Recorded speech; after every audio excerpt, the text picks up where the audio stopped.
On entend tout le temps parler de changement, de développement personnel. C'est bien beau, mais concrètement, comment on fait? Au-delà des grands discours, il y a une vraie structure, une méthode pour organiser sa vie, ses pensées et ses actions. C'est ce qu'on va décortiquer ensemble pour voir comment reprendre les commandes. C'est la grande question, n'est-ce pas? Ce sentiment d'être un peu bloqué, de ne pas savoir par quel bout prendre les choses.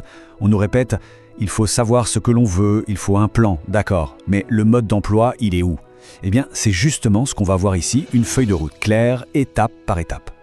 Et voilà le principe de base, le point de départ de tout. Avant même de penser à la carrière, au succès extérieur, tout commence à l'intérieur. C'est logique en fait. Pour construire quelque chose de solide dans sa vie, il faut d'abord se construire soi-même. C'est la fondation. Sans ça, tout le reste est bancal. Alors, voici le programme. On va parcourir 5 étapes, 5 piliers essentiels pour une vraie transformation. D'abord, trouver sa mission. Puis, l'acceptation de soi, la clarté mentale, se forger un mental d'acier et enfin, le pouvoir de la discipline. C'est parti. On attaque tout de suite avec la première étape, qui est peut-être la plus fondamentale de toutes. Tout commence par ce qu'on appelle l'éveil de la conscience. Parce qu'on ne peut rien bâtir de sérieux si on est, en quelque sorte, mentalement endormi. C'est le vrai coup d'envoi. L'éveil de la conscience. D'accord, mais qu'est-ce que ça veut dire concrètement? Eh bien, c'est tout simplement ouvrir les yeux. C'est prendre conscience de réalités, de possibilités, d'informations dont on ignorait totalement l'existence jusqu'à présent. C'est ce moment de bascule où l'on commence à se poser les bonnes questions sur soi et sa place dans le monde. Pour se lancer dans cette quête, il existe des outils qui peuvent aider. On parle par exemple du Human Design ou de la numérologie, qui sont des systèmes pour mieux se décoder. Mais il y a aussi une voie très puissante. Se plonger dans ses racines familiales, comprendre d'où l'on vient. Plus on se connaît en profondeur, plus on devient solide, inébranlable. Ok, étape numéro 2. Une fois qu'on a une idée de sa mission, il y a un passage obligé, et pas des moindres, l'acceptation de soi. Accepter pleinement la personne qu'on est, avec ses qualités et ses défauts. C'est le socle de la véritable estime de soi.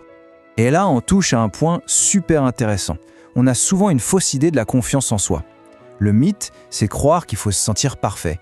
Mais en fait, non, pas du tout. La vraie confiance, la réalité, c'est de se regarder en face et de se dire « Ok, je ne suis pas parfait, mais malgré ça, je m'aime et je m'accepte. » C'est une force beaucoup plus authentique et durable. Ça, c'est une phrase à se répéter comme un mantra. Ce que les autres pensent de nous, c'est leur film, leur filtre, leur perception. Ça ne doit pas devenir notre réalité. Réussir à s'en détacher, c'est une libération incroyable. C'est comme ça qu'on bâtit une confiance qui vient de l'intérieur, pas de l'approbation des autres. On enchaîne avec la troisième étape, la clarté mentale. Aujourd'hui, notre esprit est constamment sollicité. Notifications, informations, distractions, c'est un vrai brouhaha permanent là-haut. Du coup, réussir à y voir clair, à faire le tri, c'est absolument essentiel pour ne pas se perdre en chemin et rester concentré sur l'essentiel. Alors comment on fait pour dissiper ce brouillard? 3 habitudes se révèlent ultra efficaces. D'abord, le sport. C'est prouvé, ça nettoie le corps et l'esprit. Ensuite, l'écriture. Poser ses pensées sur papier pour désencombrer sa tête. Et enfin, se fixer des objectifs clairs. C'est comme un phare dans la nuit, ça donne une direction et ça empêche de s'éparpiller. Cette phrase, elle est géniale et elle résume tout.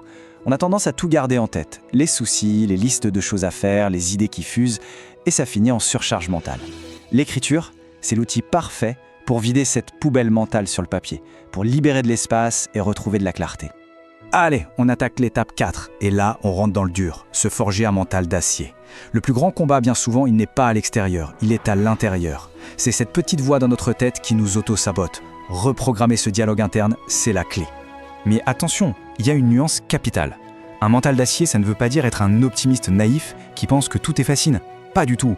C'est être un optimiste réaliste. C'est regarder la difficulté droit dans les yeux et se dire « Ok, ça va être compliqué, ça va être dur, mais je vais y arriver. » C'est cette lucidité qui donne la force de persévérer. Cette phrase est vraiment puissante. On a tendance à chercher des causes extérieures à nos problèmes, alors que très souvent, le plus grand obstacle, la plus grande prison, c'est nos propres pensées limitantes. Changer sa mentalité, c'est un peu comme briser un mauvais sort qu'on s'est jeté à soi-même. Et on arrive à la toute dernière étape, celle qui fait le lien entre toutes les autres. Celle qui transforme l'intention en action. Le pouvoir de la discipline. On peut avoir la meilleure mission du monde et le mental le plus fort. S'il n'y a pas de discipline au quotidien, rien ne se passe. La discipline, c'est le moteur. La discipline, ce n'est pas un gros mot. C'est une série de petits choix tous les jours. C'est choisir l'option difficile mais juste plutôt que la facile. C'est faire du sport même quand on est fatigué. C'est lire un livre au lieu de zapper. C'est agir, surtout quand la motivation n'est pas là. Ce sont ces petits sacrifices qui construisent un futur meilleur. Et on finit sur cette idée très forte. Le pouvoir sur sa vie, la réussite, la personne qu'on veut devenir, personne ne va nous l'offrir sur un plateau. C'est quelque chose qui se prend, qui s'arrache par le courage, la persévérance et surtout par la discipline de chaque instant. Bon, maintenant qu'on a vu ces 5 piliers, la question n'est plus tellement comment changer, mais plutôt par où commencer. L'éveil, l'acceptation, la clarté, le mental, la discipline, elles sont toutes des portes d'entrée. La vraie question maintenant, c'est de savoir laquelle on a envie d'ouvrir en premier.